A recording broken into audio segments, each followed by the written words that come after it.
Hello students, we will start class 10 English medium subject science chapter 6 life process. The next question we will explain today.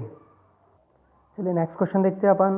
आगे के question, where do plant get each of the raw material required for photosynthesis. देखिए जो plant में जब photosynthesis process जब occur होती है तब उसके लिए रॉ मटेरियल उन्हें कहाँ से मिलता है. Following raw materials are. ठीक है, तो फॉलोइंग रॉ मटेरियल्स देखते हैं हम कहाँ से मिलता है उनको. चलिए it is very damn easy. First one, root absorb water from soil. ठीक है, जो रूट्स है वो वाटर एब्जॉर्ब करती है सॉइल से. Stomata allow the CO2 from air. Stomata होते हैं जो पत्तियों में छोटे छोटे होल स्पोर होते हैं, वहाँ से वो CO2 एब्जॉर्ब करते हैं और वहीं से ऑक्सीजन को भी ये रिलीज भी करते हैं. Chlorophyll already present in leaf. पत्तियों में क्या होता है, क्लोरोफिल होता है जो कि सन से आने वाली रेस को एब्जॉर्ब करता है. Sunlight gets from sun. और सनलाइट जो होता है वो कहाँ से मिलता है, सन से उन्हें मिलता है. क्लोरोफिल उनको एब्जॉर्ब करता है. Next question, what is dental caries. Dental मतलब होते हैं दांत और कैरीज का मतलब होता है श्रय, खराब होना. ठीक है, दांत क्यों खराब होते हैं, बहुत अच्छा क्वेश्चन है ये और हमारे लिए बहुत इम्पॉर्टेंट भी है. हमारे डेली यूज़ में हम देख सकते हैं कि हम किस तरह से हम ब्रश वगैरह करते हैं, क्यों किया जाता है, ये इसमें क्लियर हो जाएगा. Dental caries are tooth decay causes gradual softening or enamel and dentine. It beings when bacteria acting on sugar produce acids that soften or demineralize the enamel. इसको देखते हैं अपन.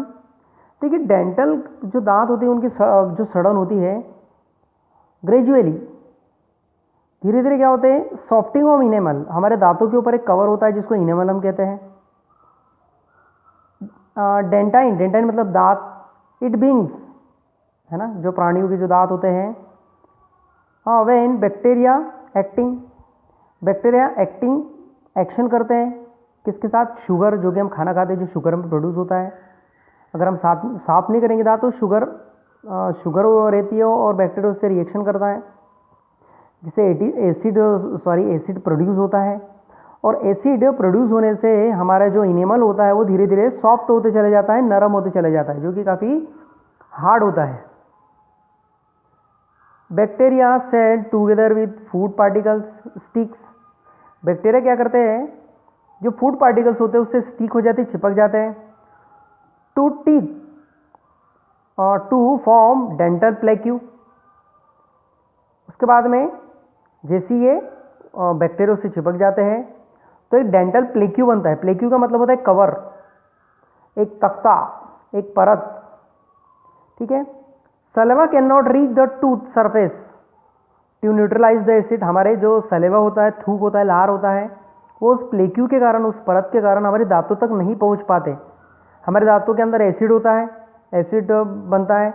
अगर सलेवा वहाँ पहुँच गया तो वो उसे न्यूट्रलाइज कर देगा, लेकिन प्लेक्यू के कारण वो सलेवा वहाँ तक नहीं पहुँच पाता.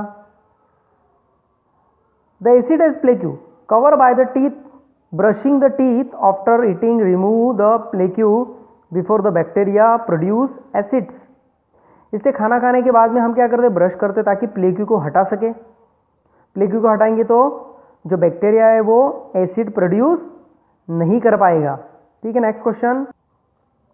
चलिए, व्हाट इज एटीपी. एटीपी का फुल फॉर्म जो है वो पेपर में आ सकता है 1 नंबर के क्वेश्चंस में.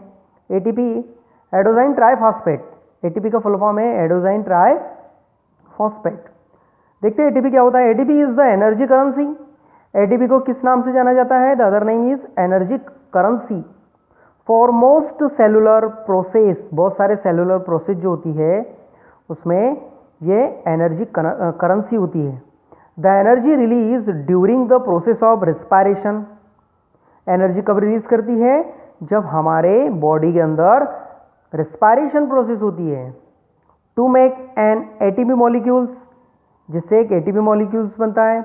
From ADP and inorganic phosphate और साथ में किससे बनता है भाई ये, एडीपी और इनऑर्गेनिक फॉस्फेट से बनता है। नीचे देख सकते हैं हम एडीपी, जैसे बताया हमने ADP plus phosphate, inorganic phosphate, energy बन गया एडीपी माइनस पी, है ना। एडीपी में से इनऑर्गेनिक फॉस्फेट जो है वो रिलीज हो गया, क्या बना, एटीपी। चलिए नेक्स्ट देखते हैं। नेक्स्ट क्वेश्चन इंपॉर्टेंट है, ये पेपर में आ चुका है। What is the different ways in which glucose is oxidize due to the provide energy in various organism. देखिए जब हमारे बॉडी में ग्लूकोज बनता है तो उसका ऑक्सीडाइज होता है ऑक्सीजन के द्वारा, और फिर वो ग्लूकोज भी ब्रेक हो जाता है और एनर्जी में। तो देखते हैं कि अलग अलग प्राणियों में अलग अलग जो बींग्स है उसमें ये किस तरह से ब्रेक डाउन होता है। सबसे पहले देखते हैं हम ग्लूकोज 6 कार्बन मॉलिक्यूल्स होता है ग्लूकोज C6H12O6 इन साइटोप्लाज्म, है ना। हमारे बॉडी में साइटोप्लाज्म होता है, साइटोप्लाज्म में ये पायरुवेट एसिड में मॉलिक्यूल्स में कन्वर्ट हो जाता है। पायरुवेट जो एसिड होता है वो 3 कार्बन मॉलिक्यूल्स होता है। चलिए सबसे पहले देखते हैं हम अब्सेंस ऑफ ऑक्सीजन में क्या होता है भाई। इसका अब्सेंस ऑफ ऑक्सीजन जो होता है ये ईस्ट में पाया जाता है। ईस्ट में जो रिस्पायरेशन प्रोसेस होती है in the absence of oxygen, क्या बनता है भाई यहाँ पर, यह बनेगा ethanol plus carbon plus energy, ठीक है। यहाँ पर एथेनॉल बनता है 2 कार्बन वाला, कार्बन मॉलिक्यूल्स, है ना, कार्बन डाइऑक्साइड जिसको हम कह सकते हैं यहाँ पर, और एनर्जी। चलिए second one, lack of oxygen in our muscle cells. ठीक है, हमारे मसल सेल जो होते हैं जब थकते हैं तो इसका मतलब है तो उनकी लैक ऑफ ऑक्सीजन, उनको ऑक्सीजन नहीं मिल रहा है। ऐसी कंडीशन में क्या बनता है, लैक्टिक एसिड जो कि थकाता है हमारे मसल्स को, energy plus 3 carbon molecules. Lactic acid बनता है 3 कार्बन वाला प्लस एनर्जी बनती है। लास्ट वन देखते हैं हम इसी का, presence of oxygen. Presence of oxygen in mitochondria. Mitochondria जो होती है वो ये प्रोसेस जो होती है वो प्रेजेंस ऑफ ऑक्सीजन में होती है। यहाँ पर ग्लूकोज जो होता है वो पूरा टूट जाता है, कार्बन डाइऑक्साइड बनता है प्लस वाटर मॉलिक्यूल्स बनती है और प्लस एनर्जी यहाँ पे रिलीज होती है। चलिए इंपॉर्टेंट क्वेश्चन है ये, ठीक है ना। नेक्स्ट क्वेश्चन, चलिए अगला क्वेश्चन भी इंपॉर्टेंट है। Define the process of breathing in human. Define the inhalation, inspiration and exhalation, expiration. दोनों तरह की प्रोसेस होती है। ब्रीथिंग के बारे में पूछ रहा है वो, या इनहेलेशन ऑक्सीजन को लेना जिसको एस्पायरेशन कहते हैं, और एक्सहेलेशन बाहर निकालना जिसको हम एक्सपायरेशन कहते हैं। First one, inhalation. In the process the atmospheric air containing oxygen entering in body by lungs is called inhalation.